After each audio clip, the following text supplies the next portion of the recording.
pada saat saya memulai karir Bapak Ibu awal-awal kuliah, lulus kuliah, saya memulai karir sebagai sales kartu kredit Bapak Ibu. Saya belajar dari siapa? Ya dari senior saya. Senior saya itu yang ngajak saya keliling. Ayo Jar, kita canvassing. Ayo Jar, kita ke sini. Ayo ke sana, dan seterusnya. Saya belajar dari dia bagaimana caranya untuk melakukan pendekatan, bagaimana caranya untuk menawarkan kartu kredit yang tepat guna, misalkan seperti itu ya. Nah, itu kita gunakan dahulu. Sekarang Bapak Ibu, yang namanya metode pembelajaran itu juga berubah. Tidak hanya Bapak Ibu kita belajar dengan orang sekeliling gitu ya, ketemu dengan orangnya langsung, tapi juga melalui digital dan teknologi, ya kan?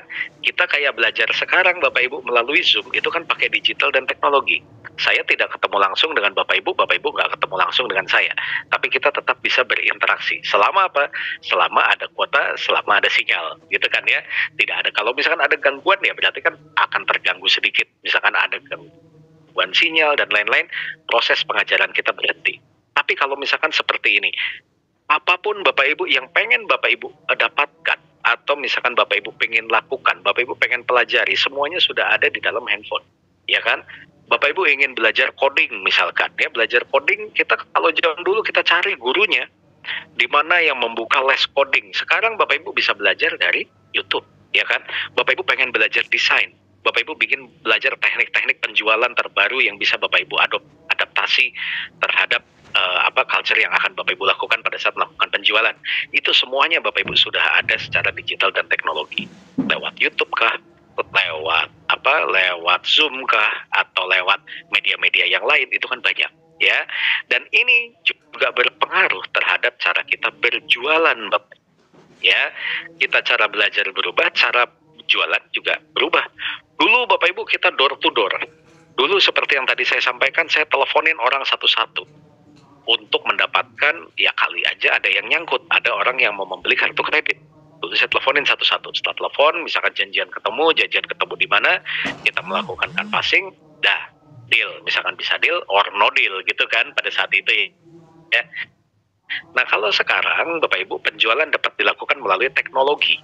Kita berjualan Bapak Ibu melalui Proofforce. Ya kan, Proofforce adalah tools di mana Bapak Ibu bisa melakukan penjualan. Tidak hanya penjualan aja Bapak Ibu, tapi semua stepnya itu kita bisa catat di dalam yang namanya Proofforce. Kalau zaman dulu kita pakai kertas, kita pakai pena, kita catat. Oh, saya punya leads ini, calon nasabah saya ini yang mau saya dekati, mau saya approach, misalkan namanya Kak Fitri. Saya catat namanya Fitri. Kemudian rumahnya di mana? Oh, di BSD. Oh, tinggalnya di sini. Oh, umurnya sekian. Itu saya catat. Kemudian saya update lagi. Saya habis ngapain sama dia? Oh, saya kemarin habis menelepon, nanyain kabarnya, nanyain untuk channel lakukan dan seterusnya, sehingga terlihat progresnya. Dulu Bapak Ibu kita lakukan secara manual. Sekarang Bapak Ibu kita dimudahkan dengan yang namanya teknologi. Ya kan? Kita bisa mencatat semua itu dengan yang namanya agenda digital, misalkan seperti itu. Atau Bapak Ibu bisa menggunakan platform-platform di mana kita bisa melakukan pendekatan tidak harus ketemu langsung. Semua orang punya media sosial Bapak Ibu. Ya mungkin untuk kalangan-kalangan tertentu ya mungkin terbatas hanya punya misalkan Facebook, Instagram. Sebagian mungkin punya Instagram, punya Twitter. Sebagian lagi punya semua plus TikTok, misalkan seperti itu. Kayak saya Bapak Ibu, saya hanya punya Facebook sama Instagram dan Twitter. Saya tidak punya TikTok, misalkan seperti itu ya. Nah, tapi mungkin kalau misalnya teman saya ada yang punya TikTok, ya mau nggak mau nih, ya mau nggak mau saya mesti buat. Atau saya follow up dia, saya dekati dia dengan media sosial yang juga saya punya.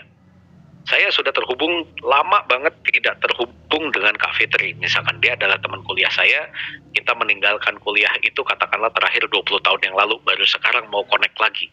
Kan nggak mungkin saya bilang, Fit, ini Fajar, apa kabar lo? Misalkan karena temen ya, apa kabar lo? Semoga sehat-sehat ya. Gue di asuransi ini, lo mau beli asuransi nggak? Yang ada kabur. Bukan hanya tidak membeli, tapi pertemanannya juga bisa jadi goyang Bapak Ibu kalau kita pakai cara seperti itu. Gitu ya. Nah, dengan leads ini kita akan buat Bapak Ibu lebih sistematis. Ya. Kita akan membuat Bapak Ibu sistematis mulai dari mengkategorikan prospek yang ada, bagaimana cara pendekatannya dan bagaimana kita menginputnya ke dalam sistem. Gitu ya.